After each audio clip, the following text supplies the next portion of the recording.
Okay, today's a beautiful day. It's 8:52 p.m.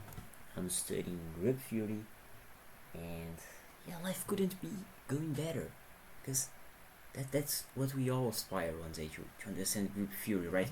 I think that everybody one time wakes up that day and thinks like, oh, what if I knew abstract algebra? What if I knew all this bullshit that group theory is talking about? What if I knew what is a kernel, what is a homomorphism, what is the isomorphism, and try to prove these stupid theorems that probably nobody uses, and if they use, it's a technology that we have no idea what's going on. So it's kind of useful because when we are 14 map intergalactic planets, it's you. Okay, stop it. We know that this is all schizophrenic, made up bullshit, but we still like it. Alright, that was a prologue of a nice video. We are gonna prove the fundamental homomorphism theorem in a trivial way. And we're going to prove other true statements. If these are subgroups, then that this happens, then boom, this is an isomorphic relation, and okay. Calm down. Let's start step by step. Let's prove why the quotient group is a group. It's actually a normal subgroup. Let's prove why the kernel is a subgroup, is a normal subgroup. Let's start with. So, what's a normal subgroup? A normal subgroup is a subgroup of A of G with A on G, such that we have this equivalence relation.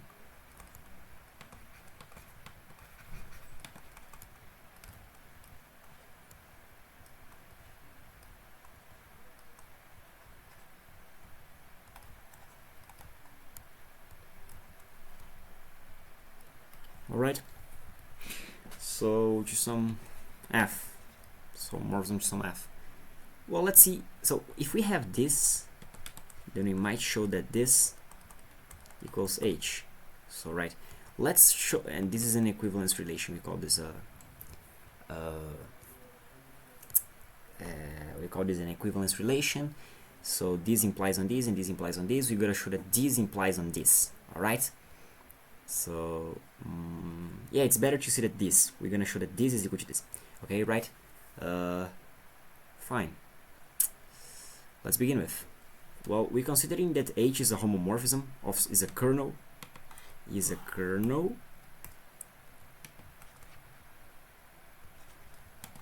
Is a kernel of homomorphism of some f. That's what we're doing.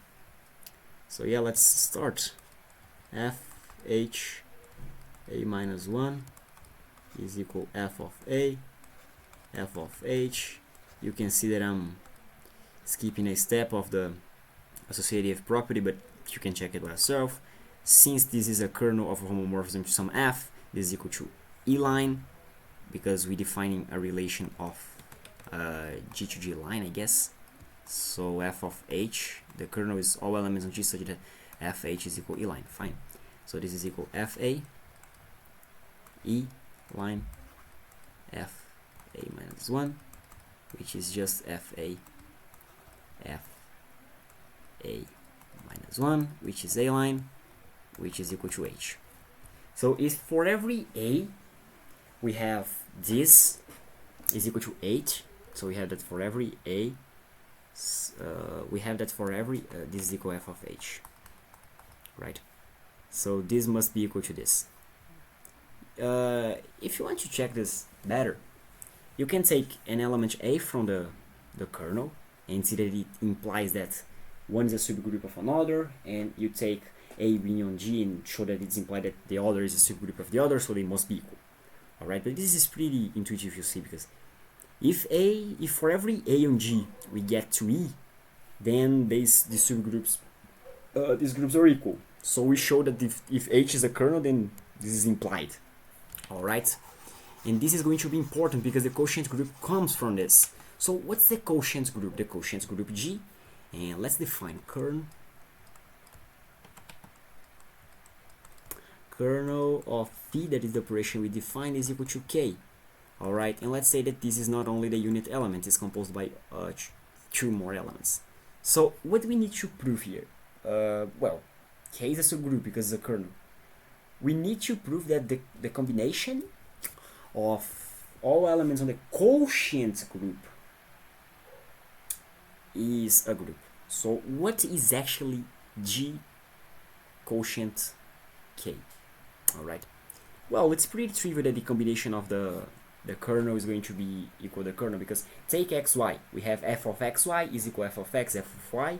Since x is from the kernel and y is from the kernel as well, then f of x is equal e line times e line, and e line times e line is equal e line. So yeah, the combination is true. Alright, now let's check what is this subgroup H. Okay, this is this subgroup. Is the subgroup formed by cosets gk such that G is on G. Okay, and the unit element of G K is equal K. You're going to ask me why this is true. Okay, well, I can argue for you. If G is on G and K is a subgroup of G, we can take an H on K, and then HK is gonna be K. So f of K is going to f of GK is going to be K, and again K is the unit element we define this way. It's pretty intuitive to say, because if we take any elements of the kernel, this is going to be K, and we have that the property that GK times K is equal G, because these are the same subgroup, so the product of those two is the same as the product of this and the product of this, because the product of this is actually in K, because the combination is closed under a group. So yeah, if you're not convinced, take A and B.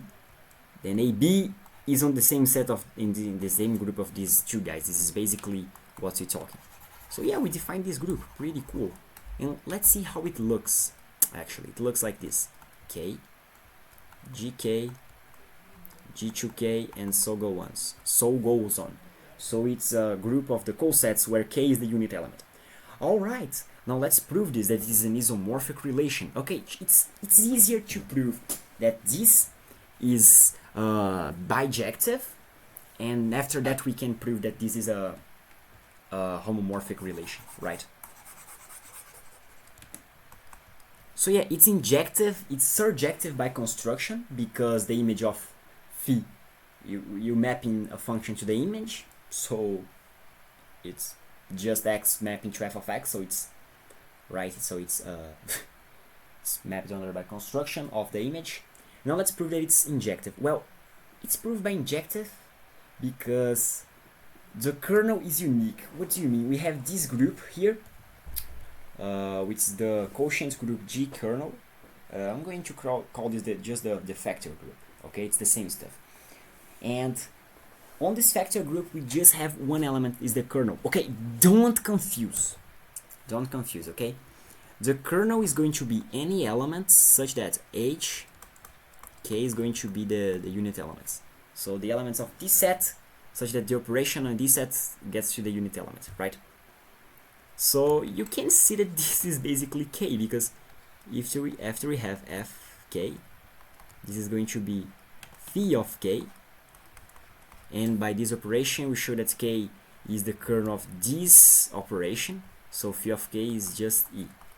So yeah, and the kernel is unique because yeah, we showed this, we defined it this way, if you can think so. It's better if some things you just come up with, we define it this way, you're going to be happier.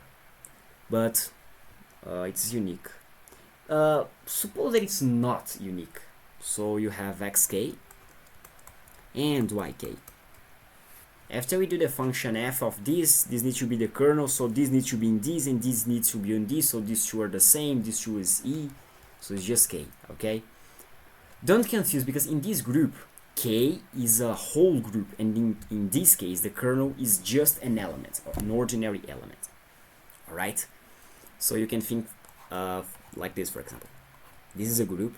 Now k is another group. And when we do in the quotient group, what we do is the group of cosets. So each individual group here is actually just one element. Alright? Okay, so it's isomorphic? No, it's not isomorphic. It's bijective because it's injective under construction, and it's surjective Why is it surjective? That's nice. We need to prove that it's surjective. Alright, it's injective because it's true, it's surjective. Okay, it's surjective due to construction, alright? Because it's the image of the function. Okay, we can't. Alright, we proved this. This is the fundamental theorem of... No, we didn't. We need to prove that this is an homomorphic relation to prove that this is an isomorphism. When we talk isomorphism about these two, we're talking about this operation here. We define this way. Yeah, it's in the book. You can check it. Alright, so let's see. We have a alpha of x, y, k, where x is in G. Both x and y is in G. This is going to be phi of xy, which is going to be phi of x, phi of y, which is equal alpha xh, xk actually, alpha yk. So yeah, it's a homomorphic relation. Thus, it's an isomorphism. Okay, the fundamental theorem is proved. Alright. So now let's prove another stuff here. Alright. Let these be normal subgroups, then this map for every x in G is a surjective homomorphism, blah blah blah blah blah. Xk and to xh. Xk is just an element of the factor group Gk, and xh is just an element of the group G8. And we need to prove that this relation is an isomorphism relation. We're going to use the fundamental homomorphism theorem to prove this. So remember this. We need to remember this. So, well, let's check some stuff. Let's check that it is injective, if it's actually injective, and if it's actually surjective. Well, it's injective because for every x you map to x8. So let's suppose we have to prove that we injective, we need to prove. So let's define a function. For the second case here, let's define the function. What function are we going to define? We're going to define just I don't know, man, f of xk is equal xh. So we need to prove that f of xk is equal to this and blah blah blah. So right. So okay, we gotta assume that f of xk is equal f of yk for some difference. But well, if they are equal, then this is equal. Why actually x and y are equal? Because suppose not, then we have xh is equal yh. We have that h is equal to the inverse of xh, which is true because the inverse of x and y is in G, so they are only equal if this is equal to this, so it's surjective. It's injective actually. Now to prove it's surjective. So to prove that it's surjective, it's kind of trivial if you think so, because we are relating one element of the set of cosets gk, which is xk, to another element xh, and it's surjective because we have every xk maps to a different xh, and k and h are different normal subgroups. It's not very clear, but okay. All right, now let's get to the homomorphism relation. All right. Okay, so we need to prove that it's homomorphic. So let's get f xyh is equal xyh, and since x and y are in G, this is actually equal xh yh, because h is a homomorphic, is a normal subgroup. All right, it's a normal subgroup, and we defined the normal subgroup right here.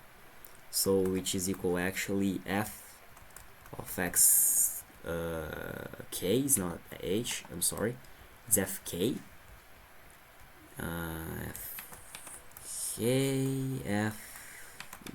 Fyk.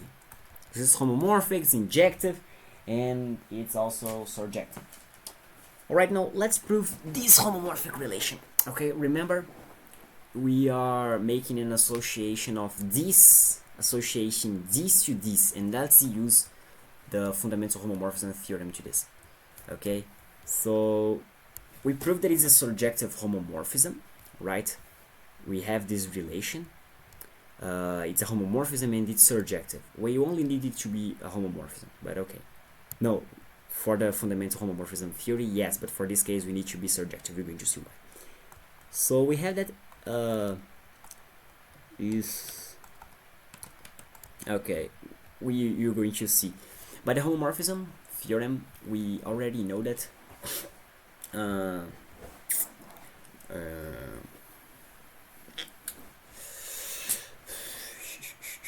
GH, which is going to be the image of the function that we defined, is a homomorphism to G over K, which is this, and you can see that this is this, and the kernel of the function that we defined.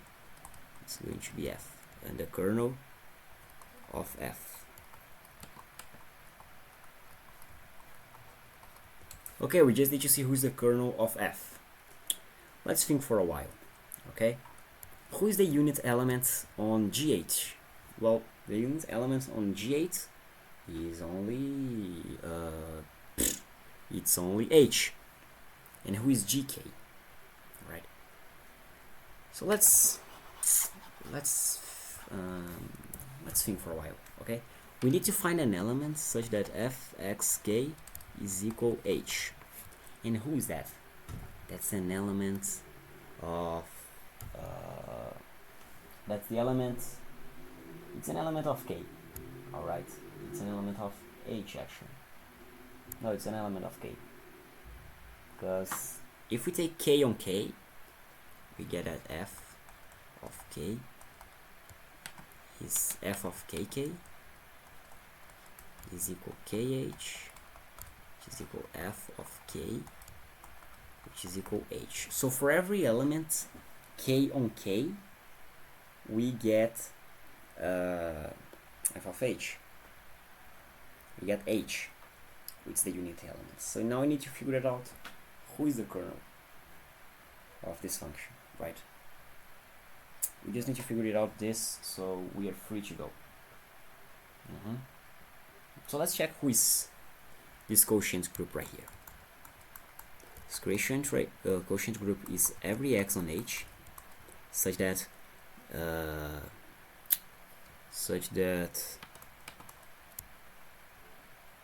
no, it's the xh, xk, such that x is on H. So here we can amplify our definition better, because take x by any element of H. All right. So f of xk, so that k is an element of H. F of xk is equal xh, and since x is on H, this is just H. So every element xk with x on H maps to H. So the kernel is this factor group HK. You can see that we just showed that. So alright, here we can go on and change this. Should be the factor group HK. And who is the image of F? Well, the image of F is the image, is a subset of this, but we proved that it's surjective, so the image is equal to this set right here, actually to this group.